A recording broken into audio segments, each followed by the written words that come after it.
মানে সিনেমার 80% সে ভিডিওর মধ্যে বলে দেয়। কেন ভাই আপনি এমনটা কেন করেন? আপনি কি টাকা খায় এমনটা করতেছেন? আপনাকে কি কেউ টাকা দিয়েছে শাকিব খানের সিনেমার অপপ্রচার চালানোর জন্য? আদনার, একে তো আপনারা সবাই চেনেন। বাংলাদেশের মধ্যে অন্যতম শ্রেষ্ঠ একজন কন্টেন্ট ক্রিয়েটর হচ্ছে এই আদনার। ওনার সব ভিডিওগুলাই আমি দেখি, সব সময় দেখি, যে কটা কন্টেন্ট ক্রিয়েট করে সবই আমি দেখি। বেশিরভাগই হচ্ছে সিনেমা রিভিউ দেয়। এই লোকটা কি করছে ইদানিং? তুফান সিনেমা রিভিউ দিছে ভালো কথা, খুব সুন্দর কথা, কিন্তু তিনি রিভিউটা এমন ভাবে দিয়েছে, এটা সম্পূর্ণভাবে তুফান ছবিকে ছোট করা হয়েছে। এই ভিডিওর মধ্যে সে এমন এমন কথা বলেছে, মানে এসব কথা যদি পাবলিক শোনে, পাবলিক কখনোই তুফান সিনেমা দেখতে যাইব না। তুফান সিনেমা দেখতে যাওয়ার আগ্রহটা হারাই যাইব। তার কথা মতে তুফান সিনেমায় কোনো গল্পের মিল নাই, শাকিব খানের কোনো আগামাতা নাই, দুইটা শাকিব খান থাকে, কোনটার ক্যারেক্টার কি সেটা বোঝা যায় না। মানে তুফান সিনেমার সব স্পয়লার দিয়া দিছে সে। আমার মনে হয় তার ভিডিওটা যদি কেউ দেখে তাহলে আর তুফান সিনেমা দেখতে হবে না, তার ভিডিওটা দেখলেই তুফান সিনেমা দেখা হয়ে যাবে। তার মতো এত বড় একজন কন্টেন্ট ক্রিয়েটর যদি এরকম বিচক্ষণের মতো কাজ করে তখন কেমন লাগে বলেন? তার কাছ থেকে এইটা কখনোই আশা করি নাই।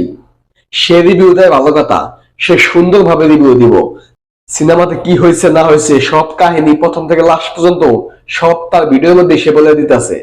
বলতাছে তো বলতাছে, কিন্তু এমন ভাবে বলতাছে তার কথা শুনলে বোঝা যায় তুফান সিনেমাটা একদমই ভালো না, আপনারা তুফান সিনেমাটাকে দেখেন না। তার কথা অনুযায়ী এটাই বোঝা যায়। উনি শাকিব খানের যে কোনো সিনেমা এলেই সেই সিনেমা সম্পর্কে রিভিউ দেয়। এর আগে প্রিয়তমা রিভিউ দিছিল, রাজকুমারের রিভিউ দিছিল, তখনও এই একই কাহিনী করছিল।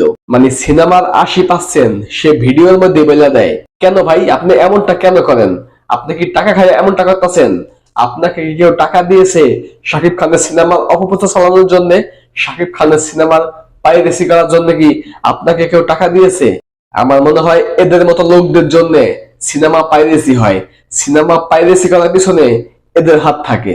এমনটা যদি কোনো ছোটখাটো কন্টেন্ট ক্রিয়েটর করতো তাহলে এটা নিয়ে কোনো কথাই বলতাম না, তাহলে এটা নিয়ে একদমই মাইন্ড করতাম না, ভেবে নিতাম যে সে ভাইরাল হওয়ার জন্য এসব করতেছে। কিন্তু এই আরমানের মতো এত বড় একজন কন্টেন্ট ক্রিয়েটর যখন এমনটা করে সেটা আসলে মেনে নেওয়া যায় না। যার কিনা ইউটিউব চ্যানেলে 2 মিলিয়নের কাছাকাছি সাবস্ক্রাইব আছে এবং তার বেশিরভাগ ভিডিওতেই মিলিয়ন প্লাস ভিউ আসে, তাহলে এমন একজন কন্টেন্ট ক্রিয়েটর যখন তুফান সম্পর্কে এমন আজে বাজে রিভিউ দেয়, সব স্পয়লার দিয়ে দেয়, তখন এটা আমরা কিভাবে মেনে নেই? এখন যদি সব সাকিবিয়ানরা মিলে তাকে গালাগালি করে, তাদের গোষ্ঠী শুদ্ধা উদ্ধার করে, তখন বলবো শাকিব খানের ভক্তরা ভালো না।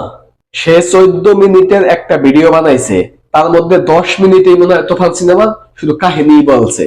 মানে তার কাছ থেকে সত্যি এটা আমরা আশা করি নাই।